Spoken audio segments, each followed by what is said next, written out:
Hi everyone, this is 1 year on. I'm Alison, and following on from my previous episode, today's episode continues the interview with Laurie, my speech pathologist.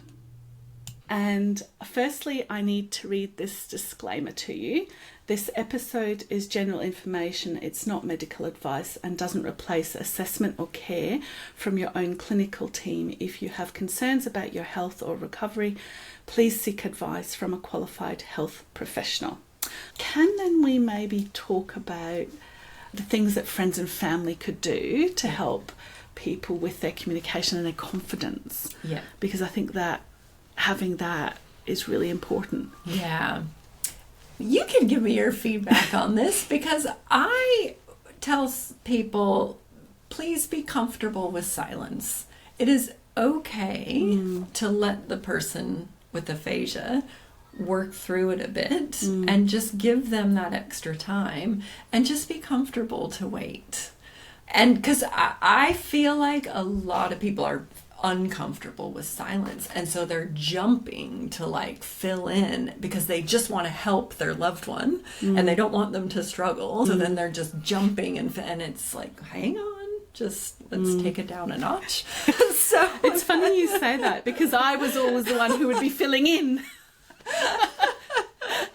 And you're right, actually, when you're trying to say something and you just can't find the word, and then somebody else finds the word for you. Yeah.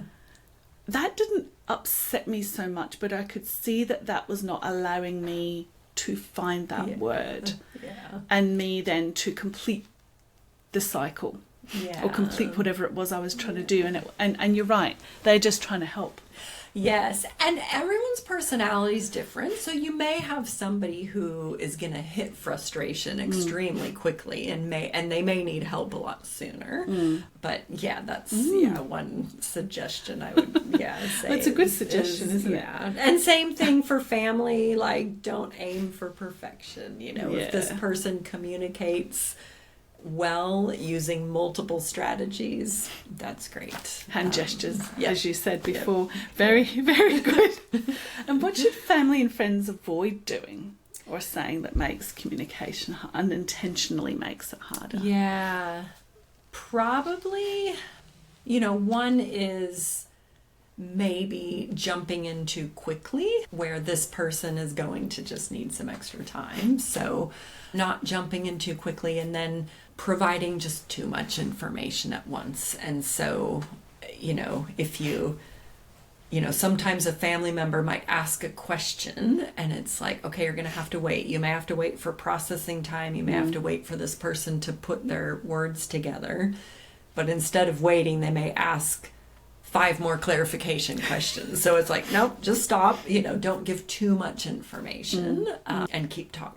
Just, let those pauses be in there and take the pressure off.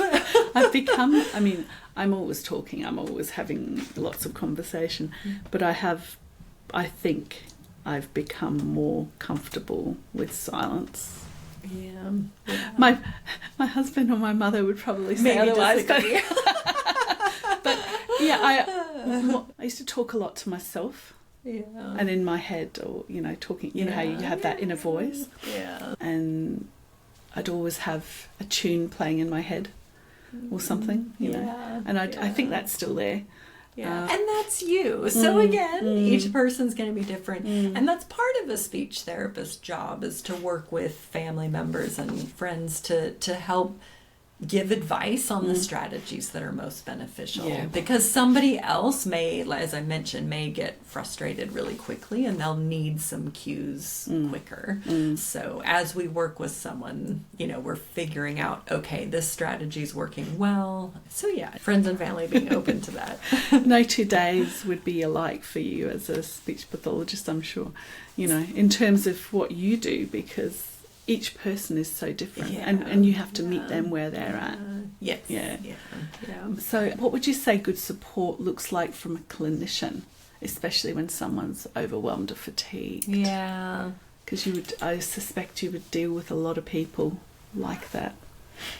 Yes. I think sometimes compassion can go a long ways. And, I remember years and years ago when I was much younger, and my friend and I both worked in an inpatient rehab hospital, and we were having a conversation where we said, when we were in our 20s and first out of uni, and if something had happened to me and I was in rehab, I would have wanted, the most skilled and best clinician, up on all the latest treatment. And after working in rehab for several years, we thought, I think I just want someone who's compassionate. So sometimes I think as clinicians, we need to remember to have and show that compassion. But otherwise, if I picture a colleague actually now, I think who I would say makes her such a good clinical support, she's quite skilled at being knowledgeable about, staying up on new research and techniques, but also pairing that with a bit of common sense, and then combining that with will serve the client best, and just incorporating all those things. I guess seeing the big picture, picture. Well, that's it. I know each person is not just their speech. Yes, absolutely. And we tend to, that's our area of expertise, so we tend to focus on that. But yeah, just remembering the big picture. Helping people celebrate their wins, because absolutely it's easy, as you pointed out, easy to be hard on yourself. And just recognizing those wins along the way, that hey, this is actually an improvement. Well done. It's really interesting. I suppose we've got to the end of all the questions that I'd had, and I was wondering if there was any final messages you would want to give somebody early in their recovery. Yeah, so early in recovery, as much if the person is in an okay frame of mind to embrace this, I would say just keep persevering. There is hope. Keep persevering. And, I think that can be a bit of a balance, as we said, when someone says you will improve, well, we don't know when and how much, but yeah, just don't give up and keep at it. And I think I can also tack on to that is, if anybody has concerns around mental health, if you're starting to see maybe some depression or anxiety is playing a role, definitely address it. Don't be afraid to address that, because that will impact everything else. So if we can, keep that in an okay place, whether it's through seeking professional help or, just medication, anything that will help that along. Because if you are mentally feeling well enough, then you can really persevere and push and keep trying with all the therapies. Yeah, because therapy, it's not that it's hard, but the doing of the therapy is hard, because the very nature of repeating the same thing 1,000 times or whatever is hard to do. Yeah. And that can pull your mental health down, because it's like, I'm not seeing any change. Yeah. So that's, people feel stuck and they feel, desperate because they're not seeing the change. So mental health is so important. Yeah. Isn't it? And maybe that's also where, if there's access to, support groups and things, and people feel differently about those, but just having people that are, can actually understand what you're going through, I imagine would make quite a difference. Yeah, I hadn't been offered any support groups. Yeah, and I'm not completely around what's available, like a conversation group that I'm aware of. Similarly, they tend to have wait lists sometimes, and so just, again, like we run into getting access to it. But there's never enough help or, and that's, again, that can cause frustration and depression. Somebody might think, I've got to wait this long. Yeah. It's hard, isn't it? Yeah. I wanted to thank you very, very much. We've covered an awful lot today, and it's been really, really helpful.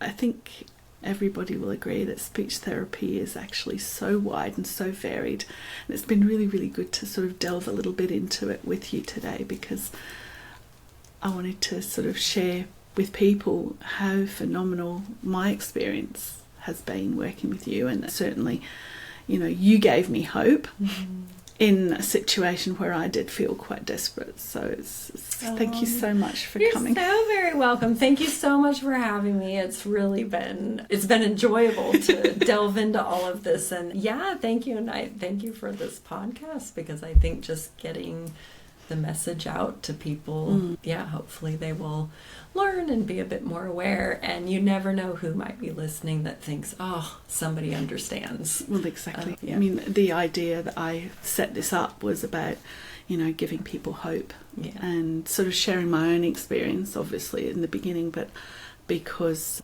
what I did won't necessarily work for other people, but it might help someone. Yeah. And then, as I say, I've been exploring with all the clinicians the different things that they do, because that in itself then extends the reach of what activities you can do with people. So fantastic. Thank you so much, Laurie.